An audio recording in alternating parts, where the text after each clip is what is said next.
Welcome to Resourced and Resourceful Leadership, a podcast for people who care about the world and their impact in it. I'm your host, Dr. Christine Pettit. Thank you for listening in today. I'm so glad you're here. And I have a freebie for you that goes along with the theme of today's show, having and preparing for difficult conversations. Is there a conversation that you've been meaning to have but don't know quite how to approach it? Is there something you feel you need to speak up about, but find yourself hesitating? You can download my favorite resources and a prep guide by going to my website, drchristinepettit.com/difficult. And that's DR, short for doctor, Christine, CHRISTINE, Pettit, PETIT.com/difficult. I'll also put the link in the show notes and you can get this free guide to help you out. I'll walk you through the guide in a minute, but first I thought I'd break down what are difficult conversations and why should we have them. Well, a difficult conversation is one that is challenging to have because there are conflicting perspectives and experiences. The stakes feel high, or we find the topic uncomfortable, but it's still important. In the book Crucial Conversations, these discussions are defined by 3 elements. Number 1, high stakes. Number 2, varying opinions. And 3, strong emotions. Most of us aren't taught to have these conversations skillfully, which leads to a lot of unmet needs, hurt, conflict, and weakened relationships. I've experienced this myself, haven't we all? And I'm still practicing these skills. I'm not perfect at them by any means. I also see how our lack of ability to have these conversations in a timely and intentional manner hurts people, relationships, and organizations. It hurts our communities and our world as well. And this comes up over and over in the leadership coaching and organizational consulting that I do. In fact, the resource that I'm sharing with you now has evolved from this work.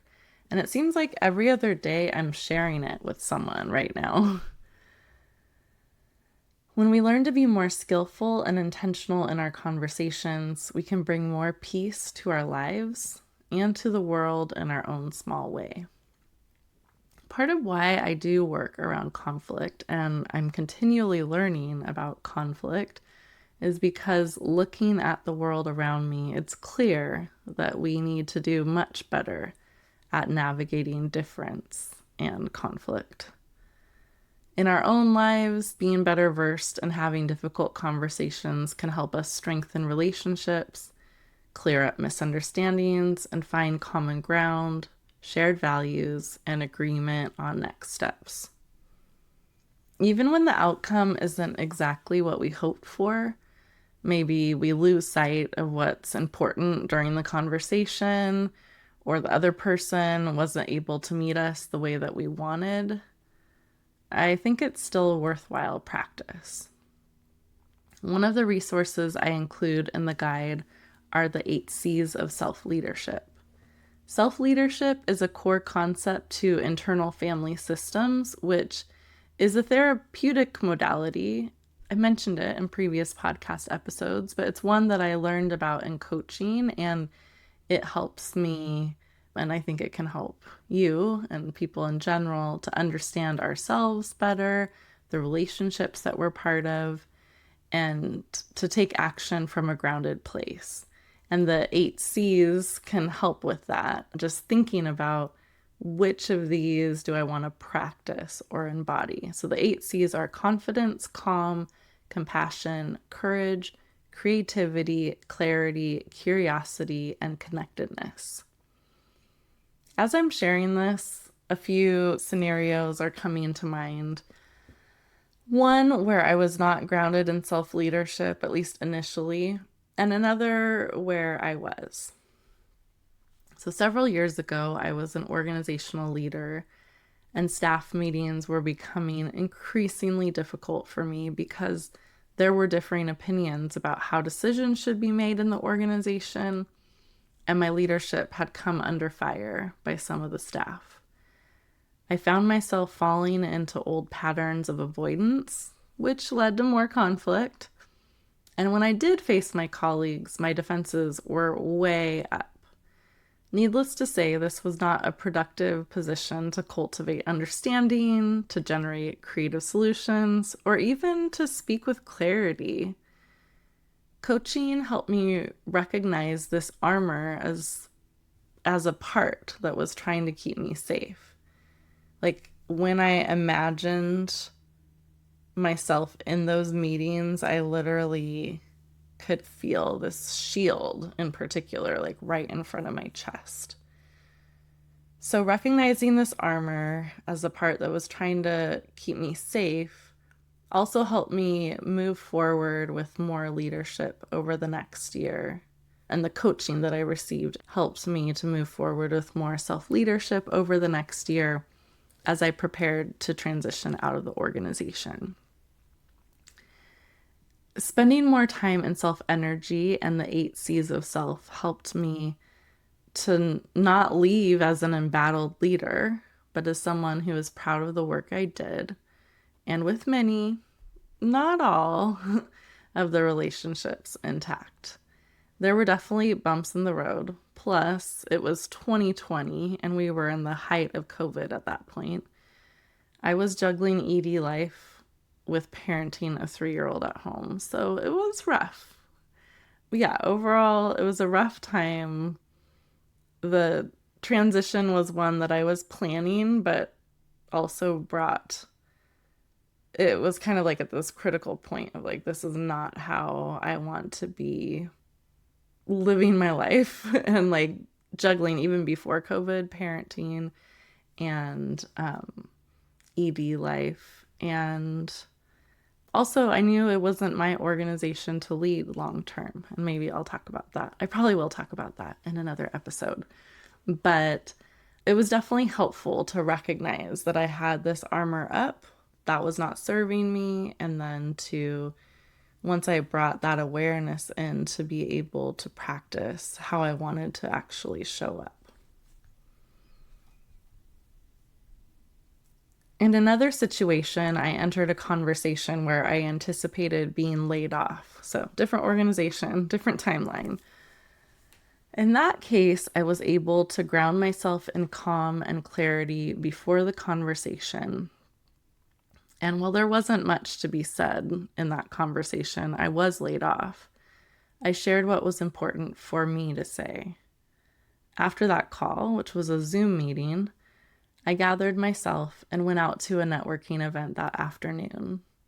It was my official launch into my full-time coaching and consulting work. The difficult conversation resource and prep guide linked in the show notes originated from my personal experiences and resources that I've gathered to support my clients. I shared the first version of it with just the resources as part of a conversation I facilitated in early 2024 with a labor union that was in turmoil over whether or not, and if yes, how, to take a public stand in support of a ceasefire in Gaza. Later, I created the second part of the guide, the questions to help you prepare for a difficult conversation, as I worked with people and teams to have conversations with partners, friends, colleagues, supervisors, and direct reports. It seems that everyone can use a little extra support when it comes to these challenging conversations. The resources I include in the guide are the 8 C's of self-leadership, which I've already touched on, the Crucial Conversations model, and then a visual to help remind you to stay in the growth zone. And the growth zone as opposed to your comfort zone, as well as fight or flight. So you don't really want to be in either of those, and you want to recognize when you're kind of just hanging back in your comfort zone or when you're moving into fight or flight, and to try to stay where you can grow and learn and be engaged in the conversation. A core assumption of the Crucial Conversations model is that we all benefit from conversations where each person is able to contribute their thoughts and experiences to the pool of shared meaning.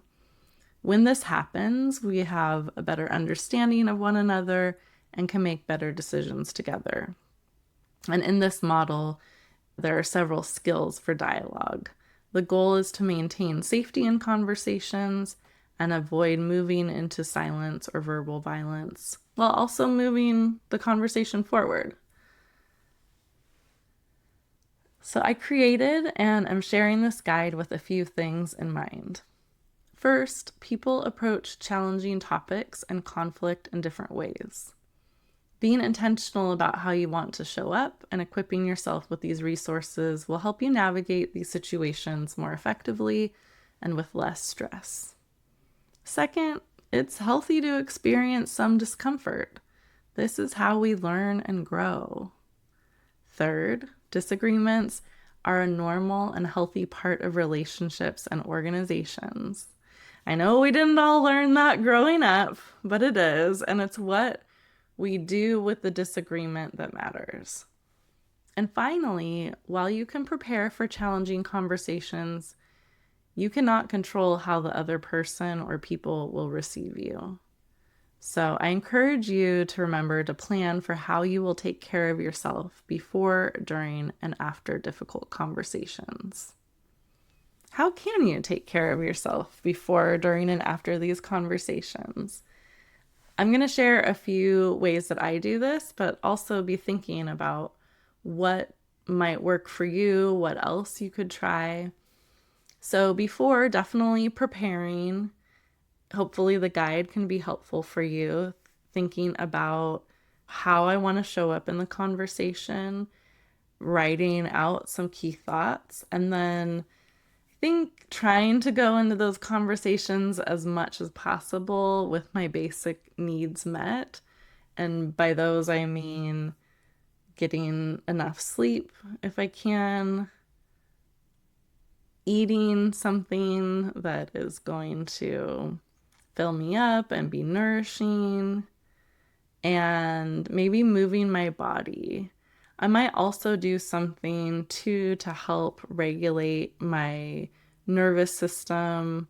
So movement is helpful for that. Dancing, maybe I'll sing a song, do some breathing. I know there's some great breathing exercises, but for me, just spending a little bit of time being intentional about that can be helpful. Other people might do box breathing. I think you like breathe in for 4, hold for 4, breathe out for 4, and then hold for 4 and keep doing that. Some people might do that before a meeting to prepare or a conversation to prepare, or even during. So I might, as I get ready for the meeting, write a few words like calm and clarity, or connectedness and courage, or whatever it is, whatever those kind of C's or other non-C words that I've picked out as my intention for how I want to show up. I might write those somewhere where I can see them, or bring something that helps me stay present with my goals for the conversation. Maybe I bring like a stone or some other reminder of how I want to show up in the conversation. I'm also thinking about this meeting that I was part of many years ago. It was a long meeting. I feel like it was like a 7-hour day. It was kind of ridiculous. 7 or 8 hour meeting. It was a long planning meeting, and it was one where a colleague and I were a big part in convening the people, but our knowledge of the kind of community of people that we worked with, that was my alarm to get up and record this podcast if I fell asleep putting my daughter to bed. But here I am. Sorry, right in the middle of a juicy story. Okay, so check boxes. I don't know if I mentioned check boxes already. Let me restart this. Okay, so I was going to be in this long meeting, 7 or 8 hours. My colleague and I had played a large part in convening the people who were there at the bequest of a key funder and a consultant that we were working with. However, in the process of creating the agenda and really the assumptions behind the agenda, the the knowledge of the context that like what we knew about the work, my colleague and I, what we knew about the work, it was largely put aside. We felt very dismissed, and like the plan for the day was likely not going to have the outcome that the funder and consultant had cooked up.